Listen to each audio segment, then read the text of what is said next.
Private Lender Podcast, Episode 71. The Private Lender Podcast quote of the day comes to us from Thomas J. Stanley, who said, "If your goal is to become financially secure, you'll likely attain it. But if your motive is to make money to spend money on the good life, you're never going to make it." This is the Private Lender Podcast, the show that shares practical advice and know-how for new and seasoned lenders, from private mortgages on single-family houses to joint ventures on commercial projects and beyond. Discover details about investment vehicles that you won't find at your local bank or online broker. Listen and learn from private lenders and real estate investors, as well as from professionals and entrepreneurs, as they share the details, strategies, and the insight that allows for successful and prosperous lending. Now, get ready to increase your ROI. Here's your host, Keith Baker.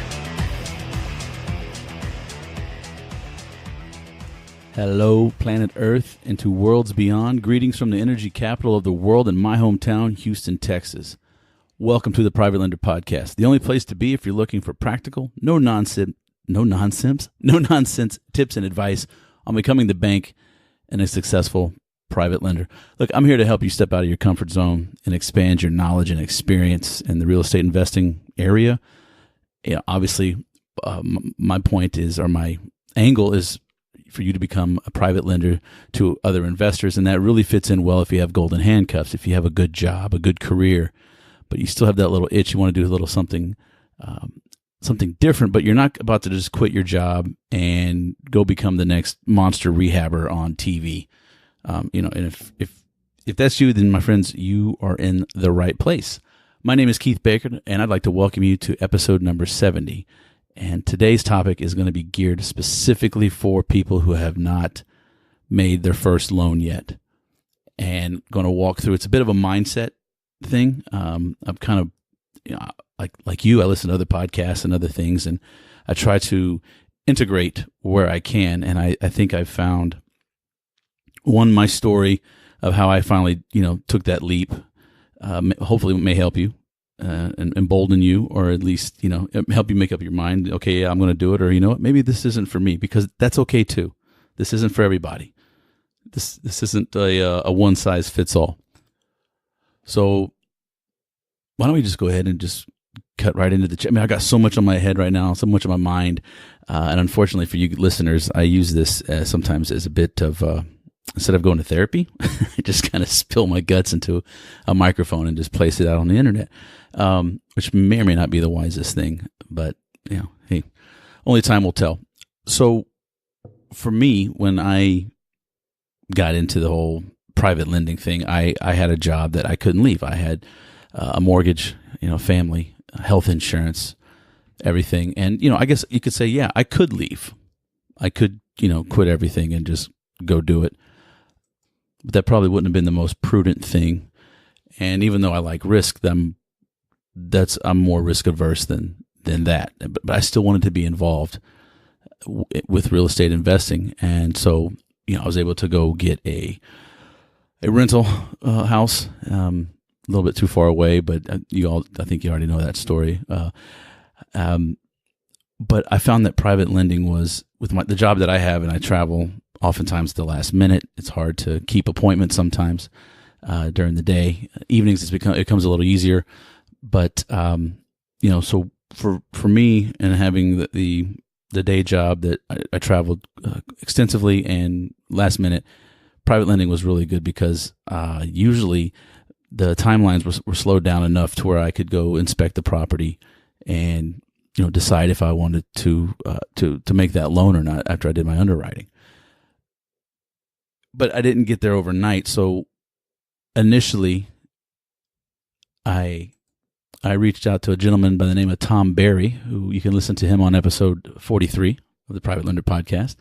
He was a very successful investor looking to get more private money, and ultimately created his own fund that he now has. But I was going to give my money to him, or loan it to the fund, and have him basically be the broker, for lack of a better term. But I told him, I said, that doesn't teach me anything. And he sent me a lot of documentation about what they look for when they underwrite a loan, and definitely go out and see it. And it was that conversation with Tom on the phone where he, was really a nice guy, and he talked himself out of my money because, and I will loan to Tom to this day. Don't get me wrong, but he talked himself out because all of a sudden I had this spark and this, I want to do that. I want to learn how to do that. I want to be the bank, but it didn't happen overnight. So I kind of broke things down into a couple of categories and began to visualize the process of what it was going to be like. So I just asked everybody. I asked people like Tom, people who had funds, people who were looking for private money, landlords, flippers, rehabbers, and started walking through the process. I also went to, it's now Quest Trust, but my local self-directed IRA custodian took all of their classes that I could, and I still do to this day. Even I don't go as much as I'd like, but I still try to stay on top of things.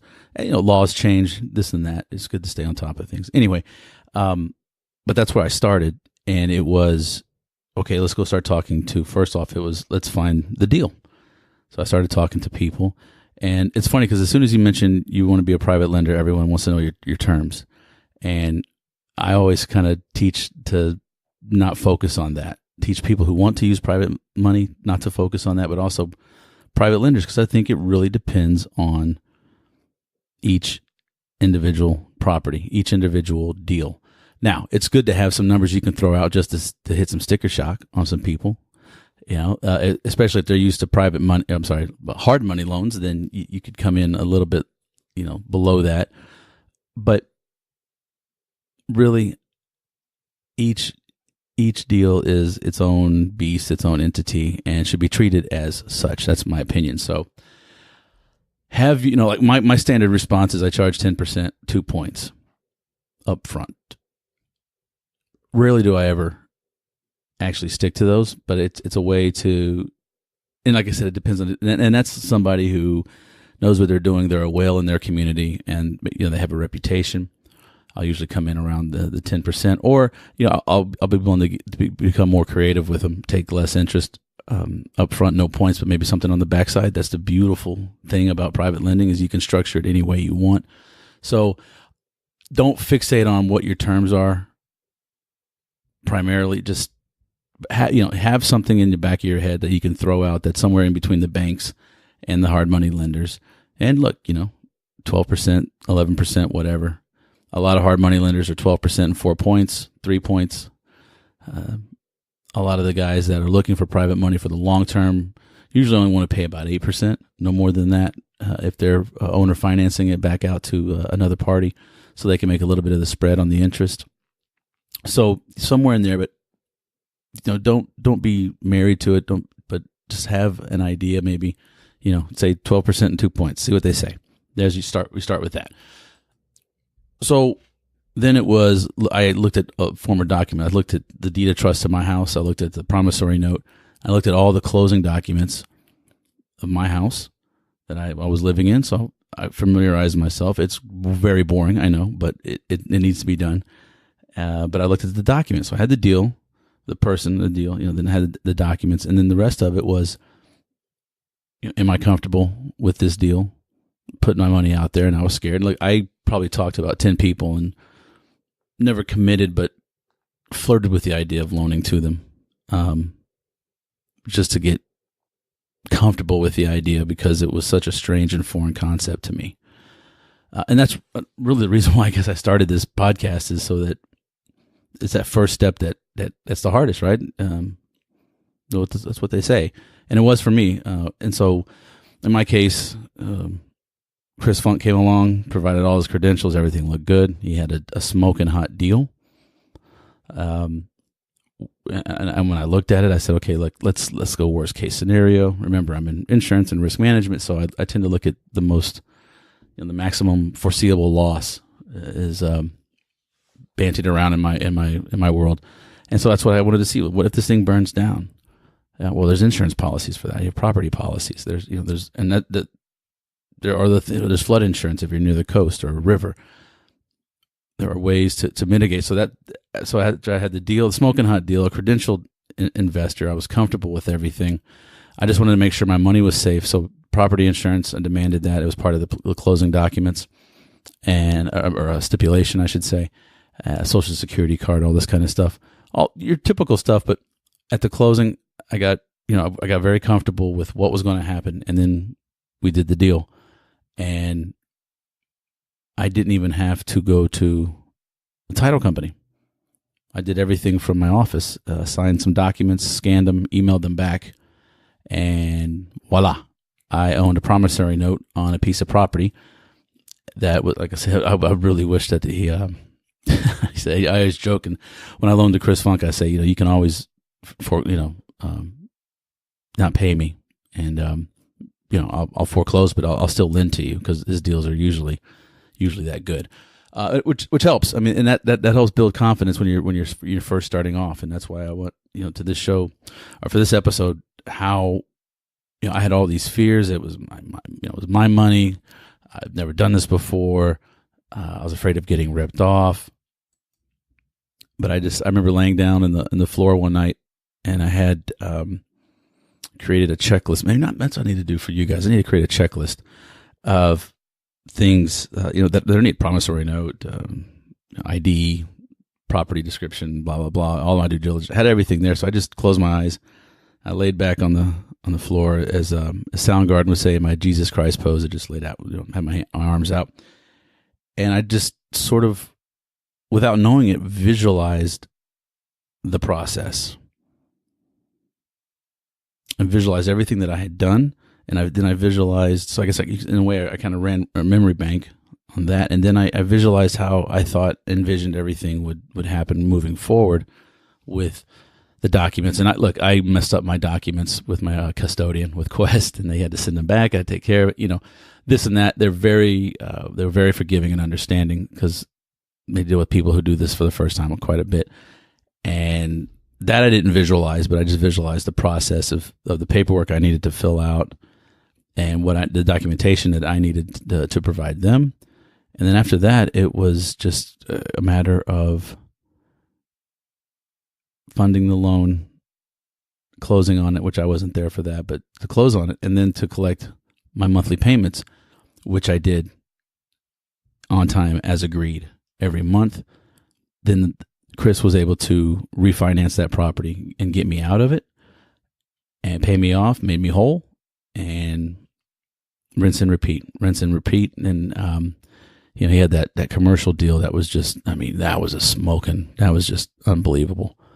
I was like, you can default on that. But anyway, I agreed to the loan, did it, and that's how I kept the margin of safety.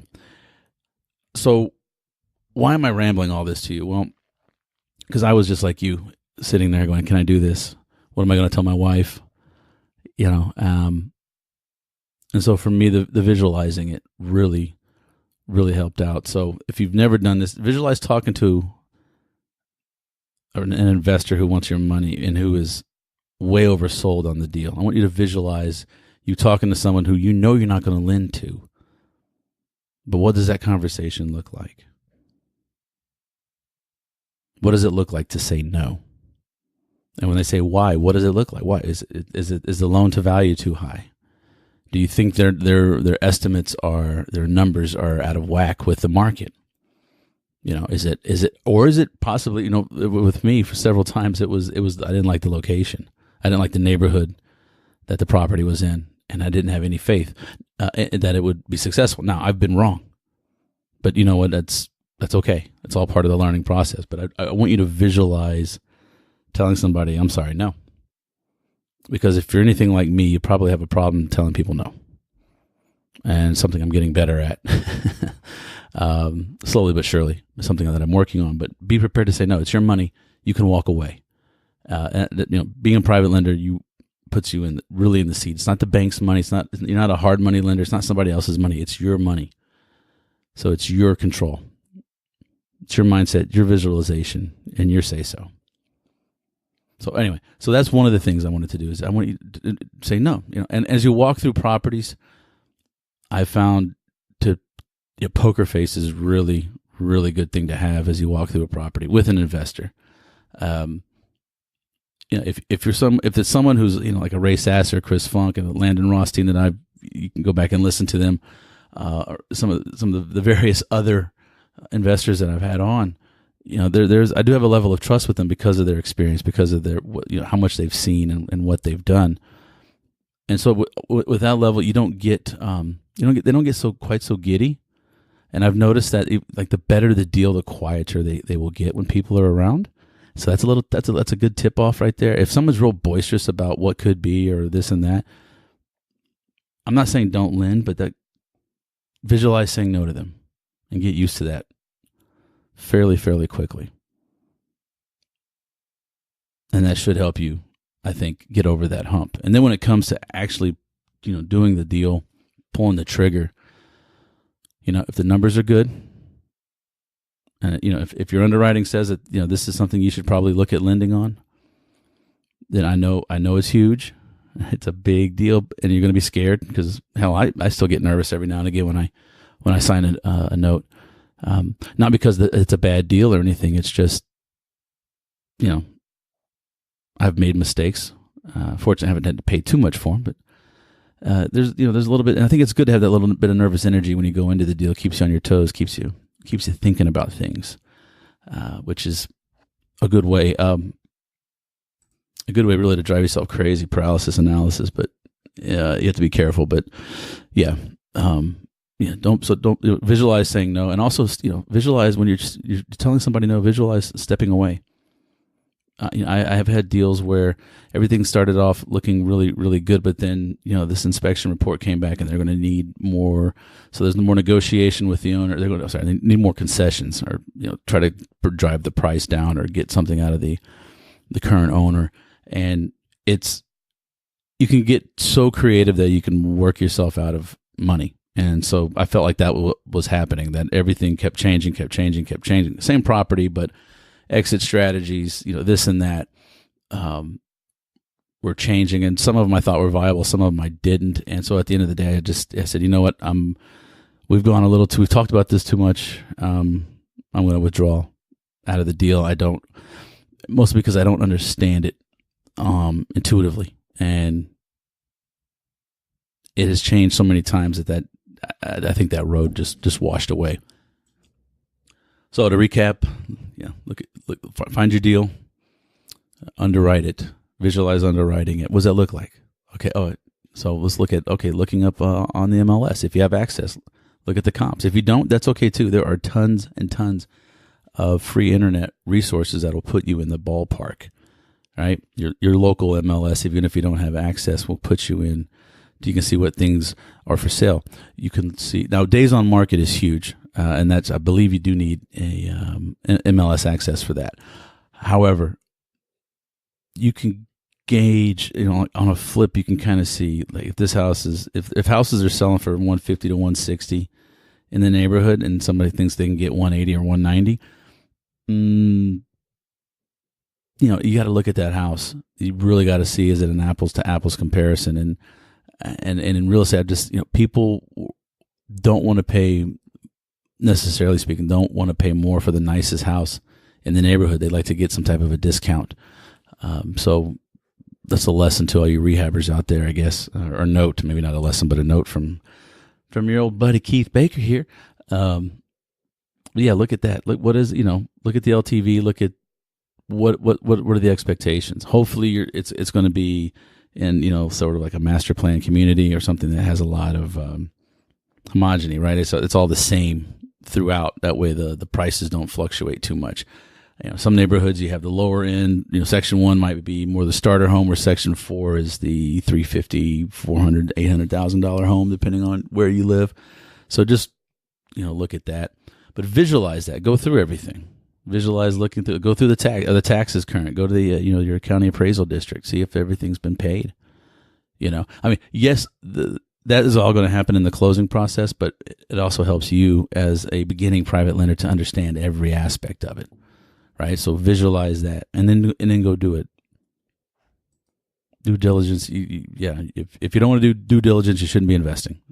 Bottom line, point blank, period. So, but the other thing, I'm kind of rambling off. I've lost my notes. So the one thing I wanted to sort of wrap up the show, and it's going to take a long time to wrap up, is I want to do an exercise that I recently participated in at a sort of a mastermind. But it really reverberated with what I just told you. And what they did was they had everyone stand up and you close your eyes. So if you're driving, you're on the treadmill or running, please come back to this episode, number 70, and listen to this exercise. So you stand up and say in front of your desk, and you close your eyes, and then you look to over your right shoulder, look to your right, and I want you to visualize yourself. But you are talking to an investor. You're walking through a property, a house, an apartment building. You're looking at a burnout. You're listening to them talk about the project. And as the private lender, listen twice as much as you speak. Ask questions, but listen twice as much as you speak. I want you to visualize, go through, is there a rusty nail? Visualize every element of it. Does it smell? What's the smell of the house? Right? The property, where is it? What part of town is it in? What does the neighborhood look like? Then I want you to visualize yourself going home and getting on the computer and looking up comps, looking up prices. Also do some Google searches. There's like Philip Carranza, his company only invests in certain parts of town because that's where things are moving to. That's where the development is going. And he's got a very nice little system and business where he's able to flourish and thrive in just those few small areas. But so Google search that. Are the schools good? That's something else you want to look at. They have good schools. I always, sometimes I look at the crime reports as well. But as you're looking over your shoulder, you're imagining yourself doing this, looking at the computer. You imagine yourself contacting the attorney, giving the attorney the prep doc sheet with the address, legal description, price, the note, all that fun stuff. Visualize yourself walking into their office for the first time and saying, hey, this is what I want to do. Most of the time you're just going to email. It's real simple, but, visualize yourself talking with that attorney. And visualize after everything's said and done, whether you're doing self-directed IRA or cash, let's just pretend and visualize that you're at the closing and you're watching everything go down. You're a fly on the wall, so to speak. Right? And then you visualize receiving that check on the first of the month. Whether you go to your mailbox or you just check your online systems and accounts, and then also visualize getting paid off as agreed and releasing the lien that your note held on that property. And when you've done that, then I want you to take one step to the right with your eyes still closed. Turn your head forward. And now you're standing in the shoes of that visualization of you closing the deal. And now open your eyes and go do it.